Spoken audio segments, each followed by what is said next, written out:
What technology does is it gives our creatives freedom to try out things they ordinarily wouldn't do, because we can reach many different types of people. Typically you tell a creative person, I want to do an ad reaching adults 25 to 54. Yeah. I challenge you to find 2 adults 18 to 54 who have anything to do with each other.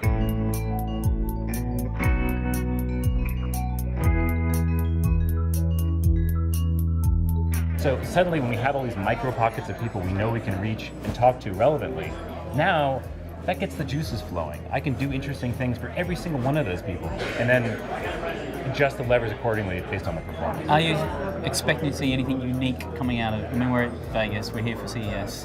Are you expecting to see any types of ideas that will become movements? What do you think? I think the movement would have to be, and it's maybe oversaid or overspoken, is the Internet of Things piece. The idea that everything will have sensors in it, and that will give us a new visibility into how people behave, as sort of basic as a toothpaste tube. Your tube sees that in a couple of days it's going to run out of toothpaste, Sure. and it sends an email to Amazon that sends you a new tube of toothpaste. Suddenly you say, how did I ever buy toothpaste before my tube ordered toothpaste for me?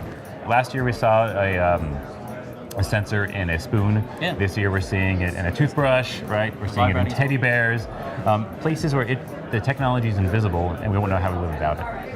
From an advertiser perspective, our job is to get people to change their behavior, but you can't change a behavior unless you measure that behavior. So from an advertiser side, it's very exciting to see that we can now measure things that are happening not online, but offline. The toothpaste, if someone has a temperature, we can make sure that they're getting the right information, the right medical information. Yeah. So we're measuring people on their behalf. With the sensor technology, it's easy to build it, it's hard to market it. Do you think that it's then up to the brands to package differently?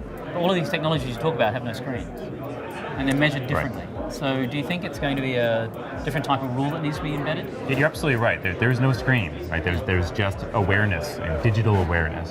I think probably the best example is what Nike is thinking about doing with the Nike Fuel Band, yeah. Right? So people are using it, they're enjoying it, it's great. But what if when you walked into a Nike store and you had the Fuel Band on, the door would read you and know instantly that you're a soccer player or a football player in your case, a runner, what kind of runner you would need to be. Someone could walk right up to you and take you to the right place. That's a transparent but very powerful brand experience where no screen was involved. Sure. But someone walks out of there saying, I'm never going to go to another store again because of the personalized experience I just had. Do you think that technology is helping the human condition? Do you think it's helping creativity? Do you think it's enabling? Or do you think at the moment it's still very distracting? It's definitely helping on the consumer level. I think that on the agency level, we're not where we need to be. You go to a creative agency and they still go into a room and think about a big idea that'll look great in a 30-second spot, right? I mean, this could have happened 40 years ago.